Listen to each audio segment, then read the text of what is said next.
Muy buenas noches. Regresamos después de 3 semanas de descanso, la primera vez en 20 años que nos dan descanso en este canal. Y pues venimos con ganas de comentar con ustedes lo que pasó en diciembre, de hecho, porque vamos a abordar temas, algunos sucedieron en diciembre, otros en los últimos días. Empiezo con el caso de Genaro García Luna, el todopoderoso policía, secretario de Seguridad Pública con Felipe Calderón, fundador de la Policía Federal, fundador de la Agencia Federal de Investigaciones, etcétera. Pues fue detenido en Estados Unidos por la DEA, acusado de ser nada más ni nada menos que el protector del cartel de Sinaloa, del cual recibía órdenes. No sabíamos que si se iba a declarar culpable o inocente, es decir, si iba a negociar desde ahora con las autoridades de Estados Unidos o no. El día de ayer se declaró inocente, por tanto, habrá juicio y ya hay un buen número de funcionarios que están temblando por lo que pueda decir.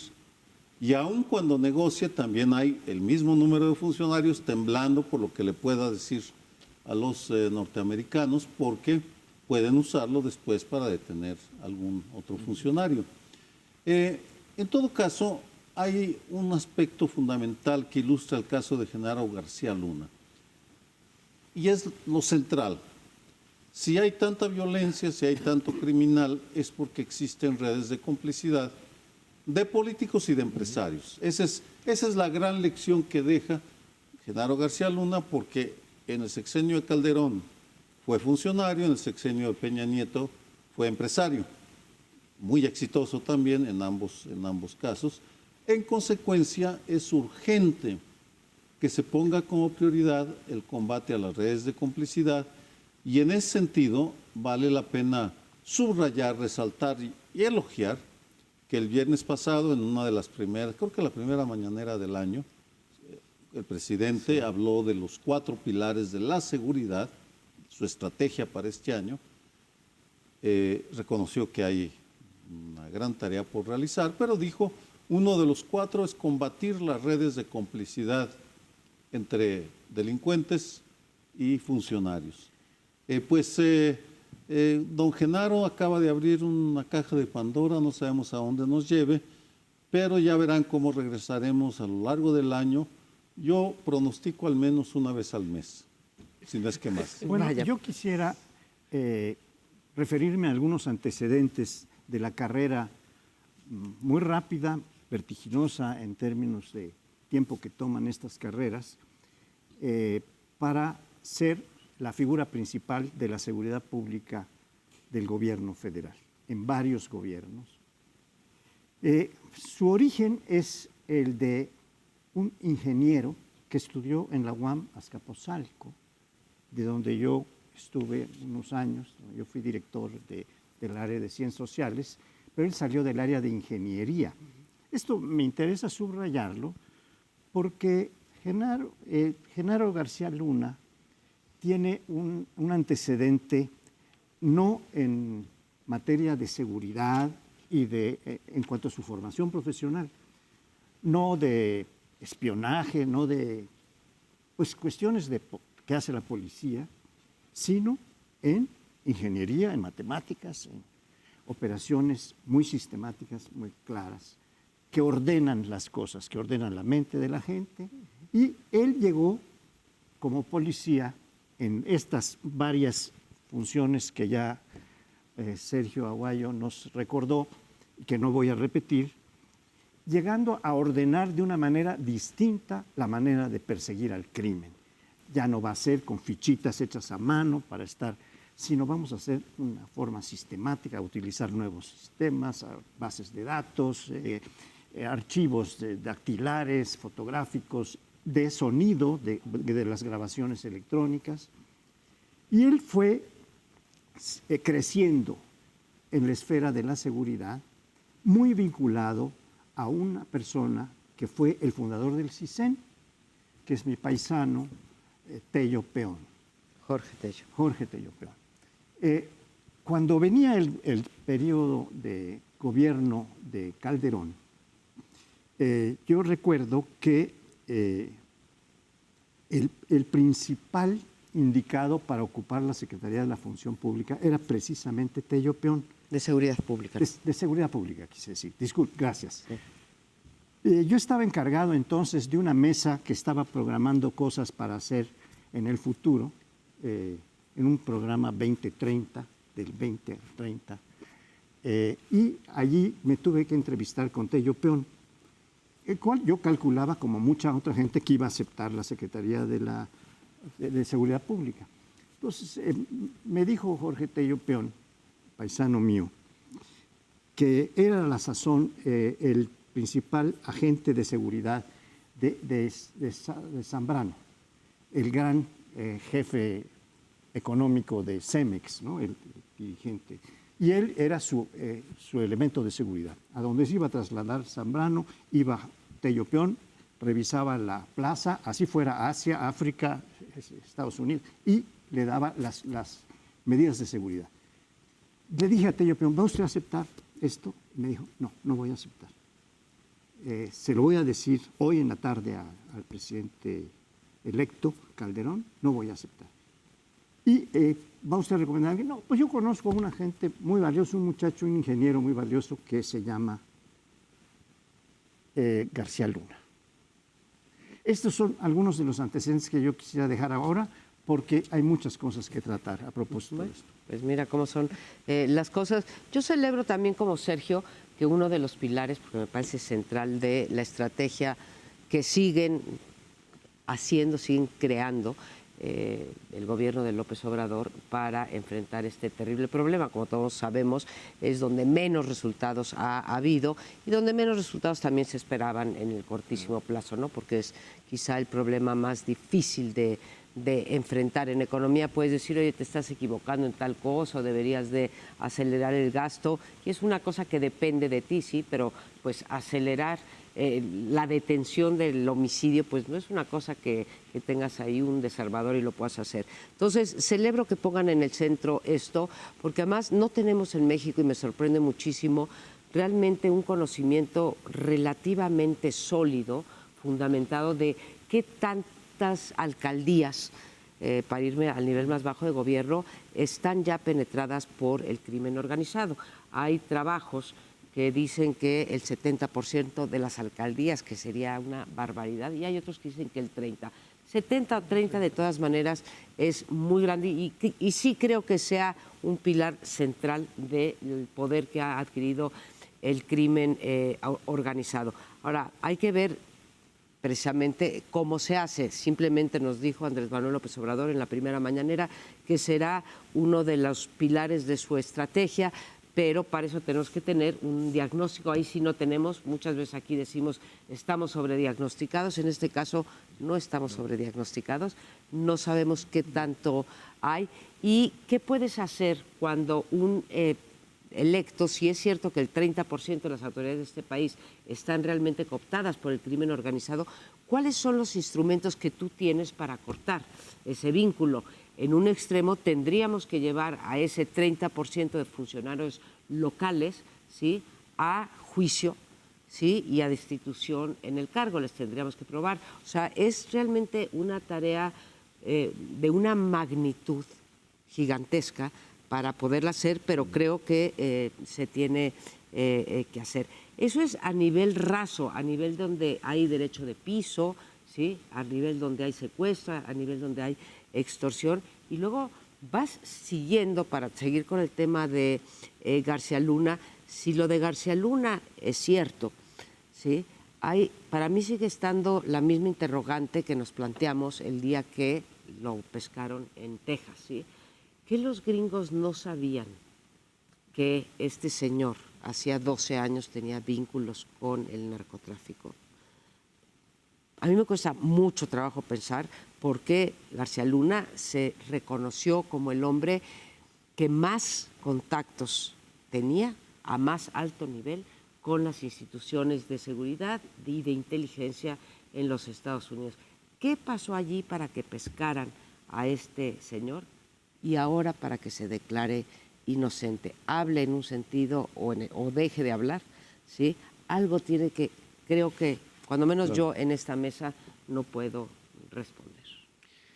García Luna tiene un antecedente interesante, que es el general Gutiérrez Rebollo. Ahí tenemos también otro caso en donde un general de división es nombrado zar antidrogas en México y lo ponen en el equivalente al norteamericano. Y los norteamericanos están encantados. Otro general norteamericano, que es su contraparte en Estados Unidos, estaba avalándolo y muy como diciendo, por fin hay alguien aquí en quien confiar, un colega militar, y salió hecho una desgracia aquello. Entonces lo de García Luna no es otro episodio más. Aquí me viene a la mente algo que ya había yo en algún momento sacado en un programa, que es una tira cómica norteamericana que ya creo que ya feneció, que se llama Pogo. Era un animal entre un ser humano y un animalito en un mundo de pues de otras criaturas también muy cínicas, ¿no? Y Pogo dice después de un incidente: hemos topado con el enemigo, lo encontramos, el enemigo somos nosotros. Y ahí es el Estado mexicano tiene como enemigo al Estado mexicano, a los propios componentes del Estado mexicano. Ese es el gran problema. Desde luego que pueden saber cuántos municipios están ya copados y si otro país tan, digamos, con pocos recursos como es Cuba, pero donde el Estado sí tiene una decisión, saben hasta cuándo cualquier cosa, la saben. Aquí también podrían hacerlo, no quieren, no quisieron. Entonces, el enemigo interno, ese es el más difícil, más que el Mayo Zambada o que los capos que todos conocemos, es el de dentro. Y García Luna es la quinta esencia de ese enemigo interno, que yo creo que en buena medida podríamos decir que es alta traición la que hizo García Luna, que es reo de alta traición. Es una traición contra el gobierno, contra el régimen y contra la nación, porque nos pone en un problema con Estados Unidos de la patada. Sí, fue el tema de uno de tus textos de, si mal no recuerdo, una columna durante este mes pasado, pero el de comprobarse, y pareciera que ya estamos dando por hecho que sí es cierto, la acusación que le están haciendo de que, sobre todo porque se embona con versiones periodísticas, entre las cuales destaca la de Anabel Hernández, que en su libro Los Señores del Narco y ahora en El Traidor, que acaba de salir el mes de diciembre, con todas sus letras dice: él estaba al servicio del Chapo Guzmán y el hermano del Mayo Zambada, el rey Jesús, el rey Zambada, le entregó millones de dólares en efectivo en 2 ocasiones. Es decir, los testimonios ya los conocíamos. Aquí los habían ignorado, en Estados Unidos parece que no, pero en todo caso, para los analistas y los que queremos entender lo que sucede en México y en la región sobre este tema, es un reto enorme, gigantesco, porque supone que tenemos que reinterpretar las grandes decisiones de la guerra contra el narco a partir de que había en la mesa, en la sala de mandos, había alguien que recibía instrucciones del Chapo Guzmán y del Mayo Zambada, ni más ni menos. Por tanto, la decisión que toma el gobierno de Calderón en 2010 de lanzarse contra los Zeta y hacer a un lado el combate a Sinaloa, hay que interpretarlo tal vez como una alianza implícita, que es lo que argumenta Anabel. Si sabían, negociaron, son cómplices y al mismo tiempo también Anabel argumenta que los Estados Unidos son cómplices y tenemos que incluirlo en los análisis. Pero tenemos que interrumpir ahora, regresamos.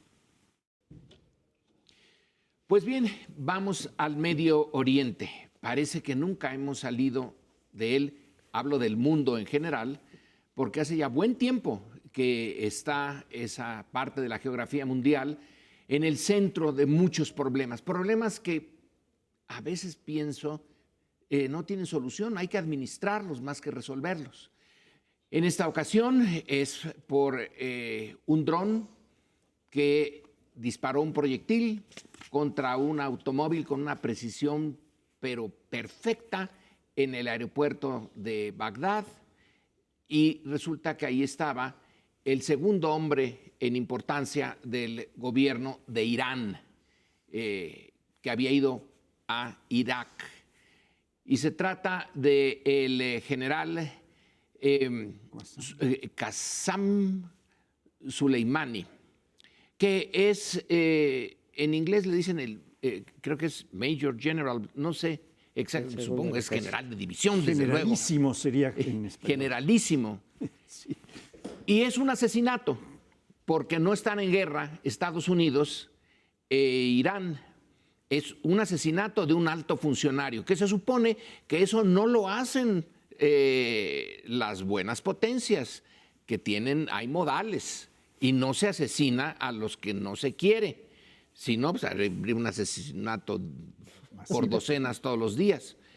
Es un acto una decisión del presidente de Estados Unidos, de Donald Trump, después de que sus asesores militares le pusieron una baraja en la mesa de el acto más duro contra Irán por haber usado la violencia en donde cayó un contratista norteamericano, y otra serie de medidas menos duras, esperando que fueran las menos duras, las que él hubiera decidido usar, pero no, decidió usar la extremista. ¿Tiene esto que ver con las elecciones de este año? ¿Tiene esto que ver con el carácter de Trump? ¿Tiene que ver con una estrategia bien pensada en relación a Irán, que empezó con darle el golpe mortal al acuerdo que habían firmado después de varios años de negociarlo Obama y los ayatolas? Quedan las preguntas abiertas. Lo que no sabemos es cómo va a responder Irán. Claro que hay una diferencia de poderes enorme. La primera potencia militar del mundo, e Irán no es una potencia militar, pero sí tiene posibilidades de hacer algún daño. Acordémonos que el pequeño Vietnam le dio en la torre al gigante norteamericano. Así que por dimensiones es difícil, pero puede ser que Irán tome alguna medida dura. ¿Qué piensan ustedes? Mira, creo... Por favor. Pues como los asesores a Trump, tú nos pones una baraja de dónde escoger, de por qué actuó de esa manera Trump. Y entre ellas ponías, entre muchas, sí, su carácter y las elecciones. Yo optaría por estas dos, ¿no?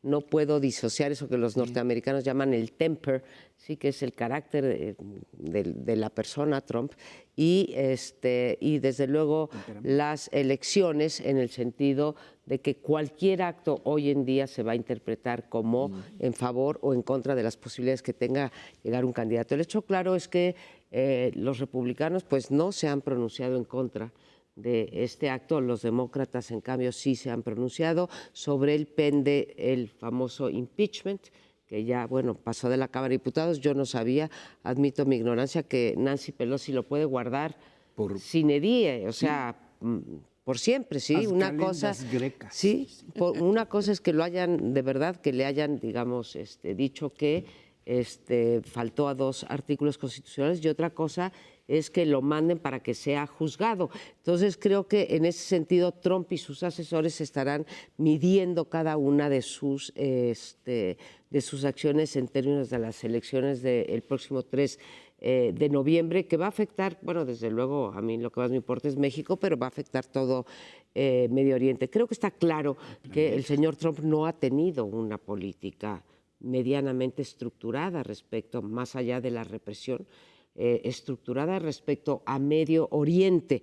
No la veo. Esto se inicia cuando Irán supuestamente rompe el tratado nuclear con los Estados Unidos, y de ahí empieza toda esta pues todo este conflicto entre esa zona y en particular Irán, que es el que entrena a las milicias de Irak y entiendo también de Siria. Y bueno, ya Estados Unidos topó a su límite, pero lo más importante creo que es lo que acaba de mencionar Lorenzo. Esto constituye un asesinato porque no está en guerra los Estados Unidos con Irán y la respuesta de Irán será hasta el límite de sus posibilidades proporcional a el hecho de que le hayan matado pues a un integrante del gabinete, ¿no? Plantea, por otro lado, un dilema para México como país y para su gobierno. ¿Hasta dónde se debe involucrar México en los asuntos internacionales y, de ser así, cómo? Porque la respuesta en este caso de la Cancillería mexicana fue pues evasiva, blandengue, pórtense bien todos, quien quiere escuchar, no hagan tonterías, no hagan travesuras, no se maten, sean buenos, en pocas palabras. Cuando es inevitable que haya consecuencias, de hecho ya las está viendo, buenas y malas, voy a mencionar en el aspecto económico, las buenas y muy buenas es el aumento del precio del petróleo. Estaba presupuestado sobre $49 el barril y ahora está 70. 77. 77, ya subió. Bueno, pues estamos viendo cómo va a llegar una lluvia de dólares, petrodólares, muchos pocos, va a depender del aumento en la producción. Las malas es la caída en las bolsas por la inestabilidad económica. Ya no solo va a ser el conflicto comercial China-Estados Unidos, sino ahora también el conflicto en el Medio Oriente, que es Irán, pero es mucho más allá que Irán, porque ahí está interrelacionado absolutamente todo y es uno de los asuntos que hay que irse con enorme cuidado. Y estaría en ese sentido una amenaza existencial para el planeta, asociada con, si ya tenemos el cambio climático como la espada de Damocles sobre nuestro planeta, ahora está el riesgo de la proliferación nuclear, porque la duda entre especialistas es cuántos meses va a tardar Irán en producir el suficiente uranio enriquecido para poder empezar a pensar en tener una bomba nuclear, tal vez una, tal vez dos, tal vez tres, que haga un contrapeso a Israel. Y en ese momento Estados Unidos e Israel van a enfrentar un dilema: o dejan que tenga la bomba o bombardean Irán. Y si bombardean Irán, eso tiene repercusiones en cadena en toda la región. Por tanto, al igual que con Genaro García Luna en nuestro ámbito, que hablábamos en el segmento pasado, el tema de Irán nos va a obligar a seguir abordando este tema y esperamos poderlo hacer para ir siguiendo los acontecimientos en esa región del mundo que, nos guste o no, nos afecta. Bueno, yo quisiera regresar a un punto que dejó planteado muy bien Lorenzo Meyer, en el sentido de que esto había sido un asesinato, el del generalísimo Soleimani. Hay antecedentes de que los presidentes americanos, por lo menos Bush y Obama, habían tenido la posibilidad de disparar, matar, como lo hicieron con Soleimani, a dirigentes anteriores, pero no lo hicieron. No lo hicieron en parte por prudencia, porque no estaban en guerra, porque no había justificación para hacerlo, pero además porque estaban negociando un tratado de prohibición o de limitación de las armas nucleares con Irán. Irán finalmente aceptó, firmó en 2015, y ahora lo que parece muy preocupante, que ya empezaba a abordar o que empezaba a adelantarnos como posibilidades, Sergio, es que Irán ha dicho claramente: yo me retiro de este pacto, no voy a respetar nada de lo que sea, porque esta agresión significa que no estamos en condiciones de sostener una cosa que allí no se está respetando en otros terrenos, ¿no? Entonces, bueno, esto es muy preocupante porque efectivamente se pone en juego lo más peligroso para la especie humana, no para el Medio Oriente. El Medio Oriente está hace mucho tiempo en esa exposición, pero Si se enfrentan las grandes potencias, si llega a ser un evento como el bombardeo de Irán para evitar que lleguen a la bomba atómica, estaríamos en una perspectiva verdaderamente apocalíptica. Y esa posibilidad sí es cierta porque al menos en el discurso de Trump, él dijo que no va a permitir que tengan una bomba atómica. Las centrifugadoras las habían limitado. Con el tratado. Fue Estados Unidos el que decidió romper el tratado. Los europeos que son parte de esto, Alemania, Francia, etcétera, son los que dijeron, nosotros sí seguimos con el tratado. Sí, pero ahora Irán dice, Irán dice, ya no. Ahora, ya nos queda poco tiempo, pero ¿de dónde diablos nació toda esta incertidumbre en relación a Irán? Yo ofrezco como posibilidad de inicio lo que sucedió en los 1950. En 38 México nacionaliza su petróleo. En los inicios de los 50 Irán hace lo mismo con el liderato de Mossadegh. Entonces Estados Unidos y Gran Bretaña intervienen, quitan al líder nacionalista y ponen algo tan del cuento de las mil y una noches, que es el Shah de Irán, el rey de reyes, con su corte fantástica, absolutamente dominado por los norteamericanos. Y luego viene la respuesta de los ayatolas, con un montón de muertos, echan al Shah del poder y se declaran enemigos de Estados Unidos porque él los puso en esta tesitura. Entonces, el conflicto tiene ya ¿cuánto? Más de medio siglo, 60 años. ¿Cómo vamos a ver que se resuelva? Porque nosotros, ¿qué podemos hacer? Más de medio siglo con... Quedan 40 segundos, adelante. En el trasfondo, Lorenzo, está la dificultad que tiene Estados Unidos para digerir las derrotas. Eso. Y una de las grandes derrotas que tuvo es en Irán durante la crisis de los rehenes, que le cuestan la reelección a Jimmy Carter. Sí. Todavía no logran digerir que un país pequeño que consideran inferior, subdesarrollado, fundamentalista, los haya doblegado y los haya humillado frente al mundo. Humillado. Pero bueno, viene un corte y espérenos, seguimos en unos minutos. Vamos a comentar ahora un suceso del que nos empezamos a enterar a principios, en los primeros días de este año. Todavía estamos en los primeros días de este año, pero es una cuestión financiera, de impuestos, más bien fiscal que financiera. Como sabemos, hubo recortes muy importantes de entrega de recursos federales a los estados cuando se aprobó el presupuesto de egresos para 2020. Casi todos los estados, con muy pocas excepciones, tuvieron recortes en esta materia, es decir, la entrega de recursos federales.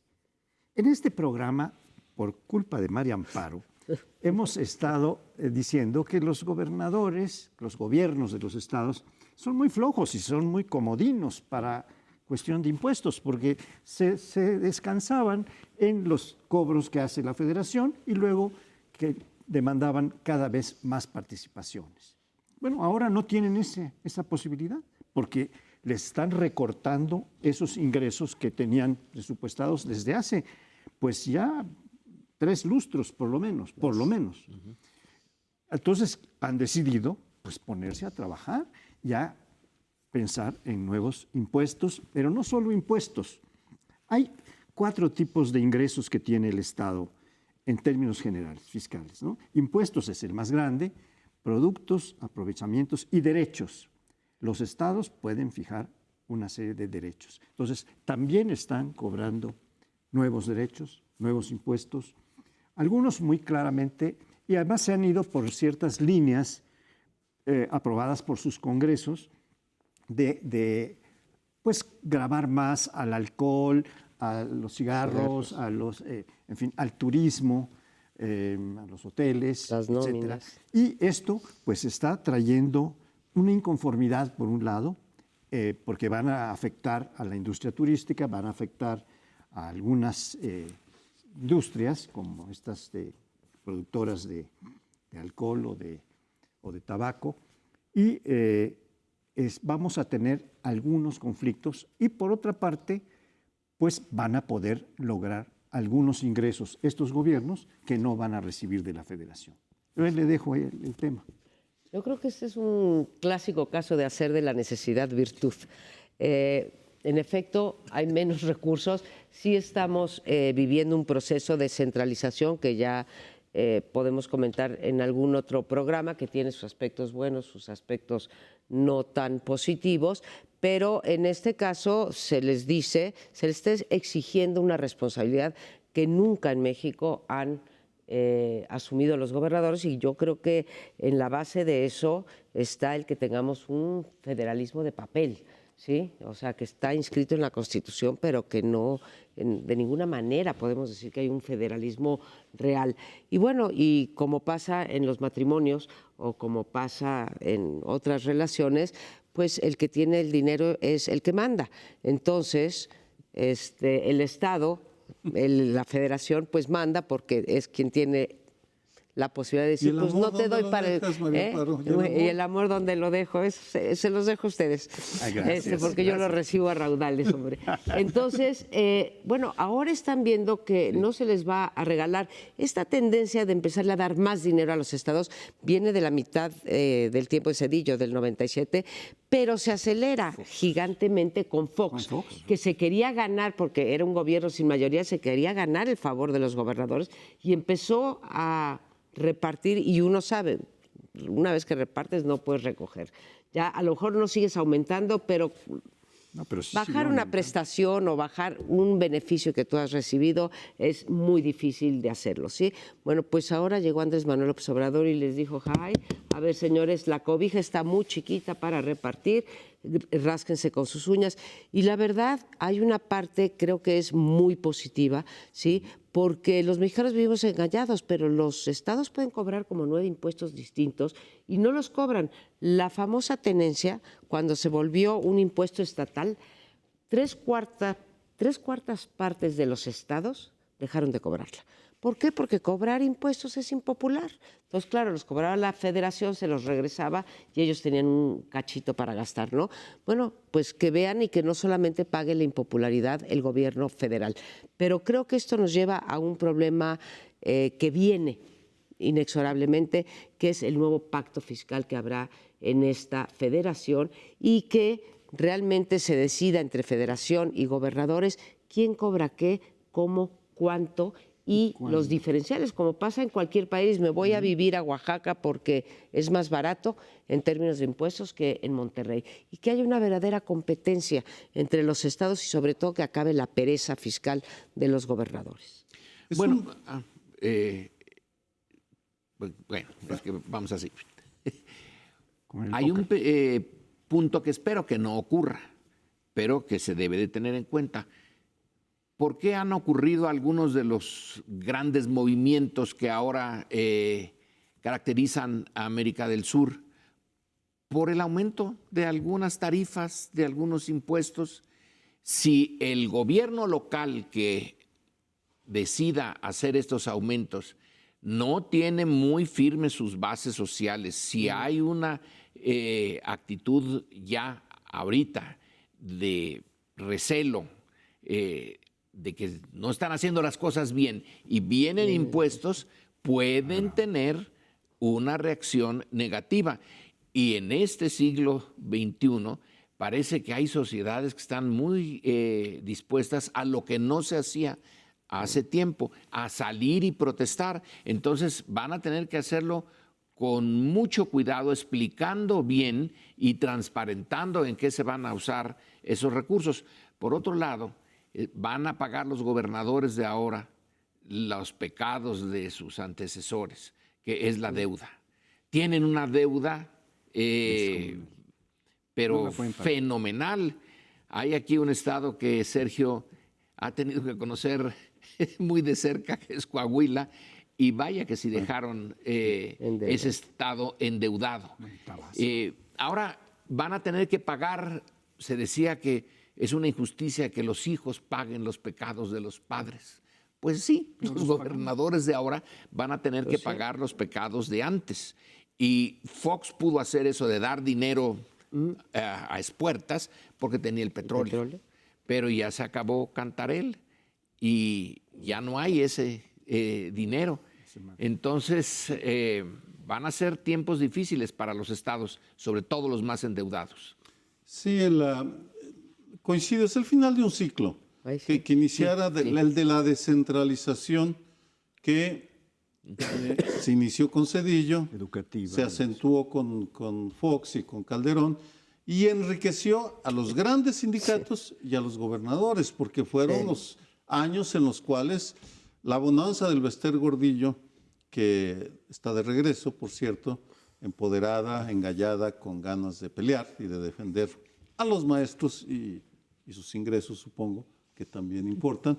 Pues ahora coincido con el análisis, estamos viendo cómo la federación está moviéndose a dos velocidades, porque por un lado está centralizando algunos aspectos, pero en otros está diciendo, a ver qué hacen, y me atrevo a pronosticar. Tú hiciste un pronóstico que me parece muy acertado, Lorenzo, la posibilidad de protestas ciudadanas que pueden ser de múltiples formas, y ahí va a depender la reacción de la ciudadanía irritada por el aumento de impuestos de dos factores. Uno, la legitimidad, que ya la mencionaron, del gobierno local, la capacidad que tenga de entregar, de dar resultados, de atender a la población, y dos, la organización social, el tejido social, la fortaleza del tejido social, que es lo que en el último de los casos lleva a un grupo, a una ciudad, a una región a decir, ¿sabes qué? Vamos a protestar de esta manera o de aquella. Y ahí ya no sabemos, es imposible decir cómo va a reaccionar este México tan gigantesco en tamaño. A veces no nos damos cuenta. Somos 2/3 partes el tamaño de la India. En extensión es gigantesco. Sí. Y la India tiene 1.200, 1.300 millones de habitantes. Nosotros tenemos 123. Pero el tamaño de nuestro país es gigantesco y por tanto las diversidades regionales son también gigantescas. Sí. Bueno, un año fascinante en ese terreno. Yo quisiera regresar un poco a este tiempo que ya han marcado como el principio de esta disposición de dineros federales para enviarlos a los gobernadores y ganárselos, porque entonces empezó a hablar, sobre todo en los tiempos de Fox, del federalismo. Eso que tú dices de que el federalismo no existe, bueno, aquí era una forma de pasar por abajo, por un lado, por otro, tangencialmente, pero de entregar a los gobernadores muchos recursos para ganarse su voluntad, porque ellos eran los dueños de los principales grupos de diputados, que son los que deciden el presupuesto. Ahí estaba la clave del asunto. Entonces a mí me tocó ser diputado y yo por eso recuerdo muy claramente esto, el federalismo. Pero el federalismo implicaba algo muy grave, que es lo que yo quiero subrayar. Los gobernadores eran dotados de muchos recursos, pero no de responsabilidades. No tenían que dar cuentas de lo que recibían. Y eso es algo de lo que más les duele ahora en este tiempo. Porque, bueno, primero se los han recortado, pero ahora los han eximido de rendir cuentas. Eso está por verse cómo va a ir.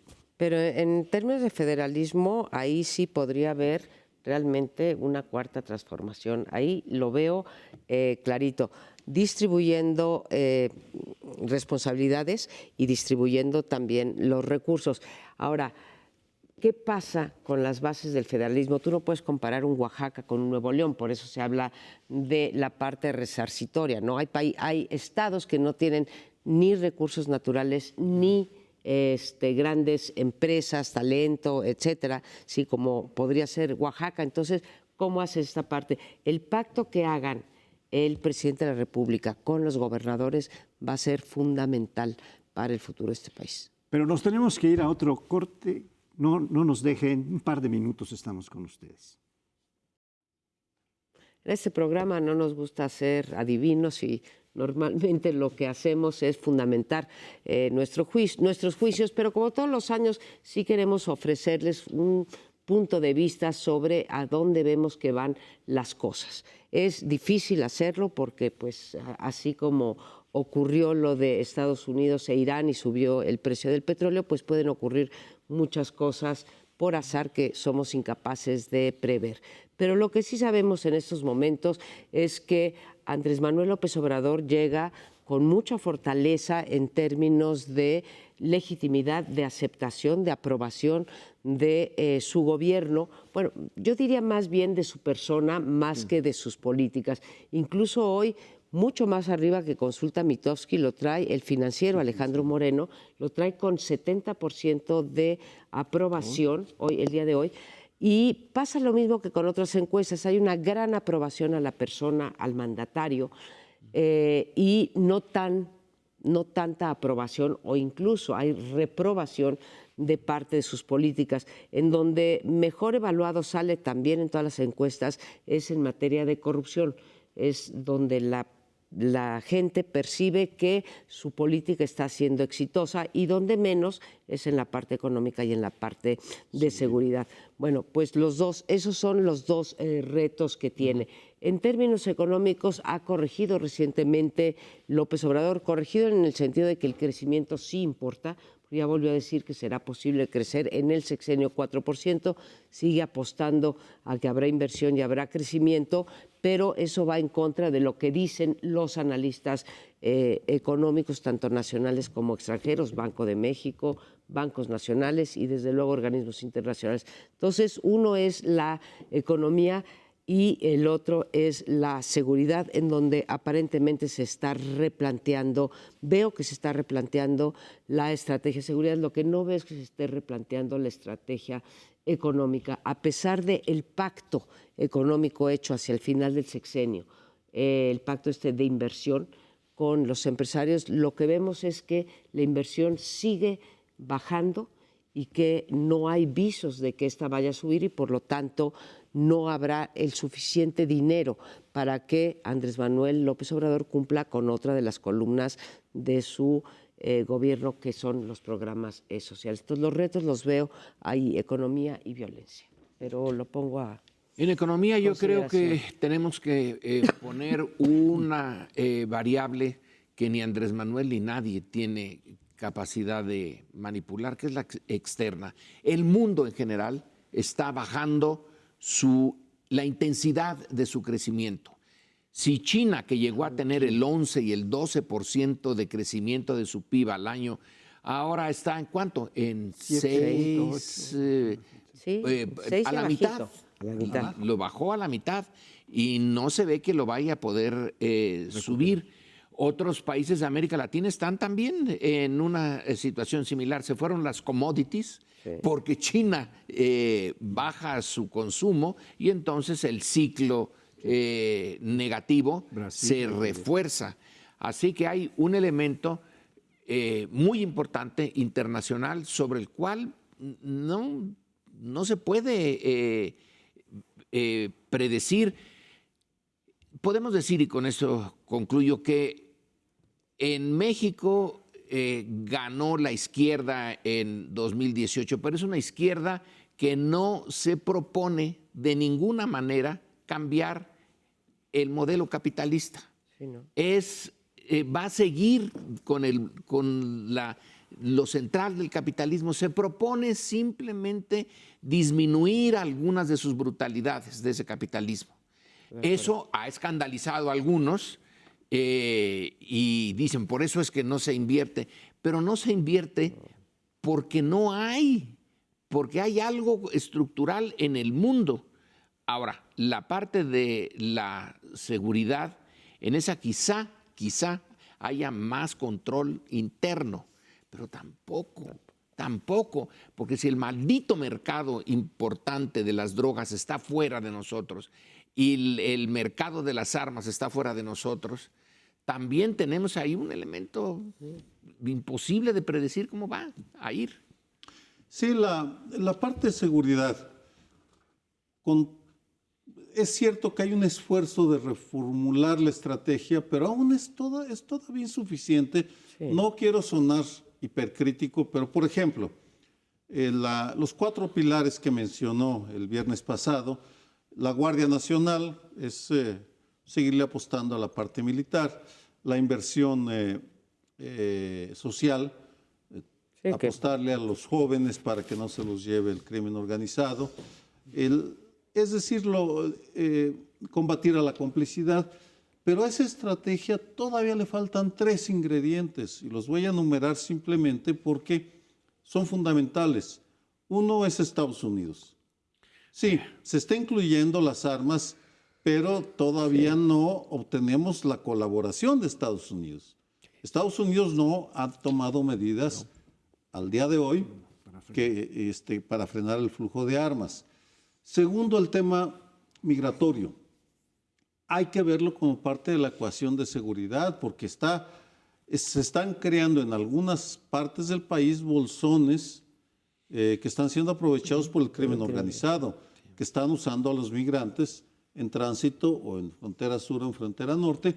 Y finalmente las víctimas. Llama la atención las reticencias que tiene el presidente a incorporar el tratamiento a las víctimas como parte de una estrategia de seguridad. Incluso en Puebla, hoy Alejandro Jope, en su columna para el Universal, hablaba de una afirmación del gobernador Miguel Barbosa que me pareció escandaloso, al decir que si a alguien le habían matado de 9 balazos, 9 milímetros, era un delincuente. Vamos, con esos criterios tan absurdos, era como los daños colaterales de Calderón. Vamos, no tienen ni idea, mejor que digan, no sé por qué lo mataron, porque lo pudieron haber matado, argumenta Job, por extorsionarlo, por robarlo. El que a uno le meta 9 balazos no significa Que eras uno parte es del víctima. crimen. Víctima de alguien por alguna razón que desconocemos. Son incapaces de investigar los delitos y son muy rápidos a la hora de señalar a las víctimas. Las víctimas tienen que subir, por tanto, de nivel, si no va a ser un foco de conflictividad e inestabilidad para el gobierno de la República. Sí, sí, va a ser.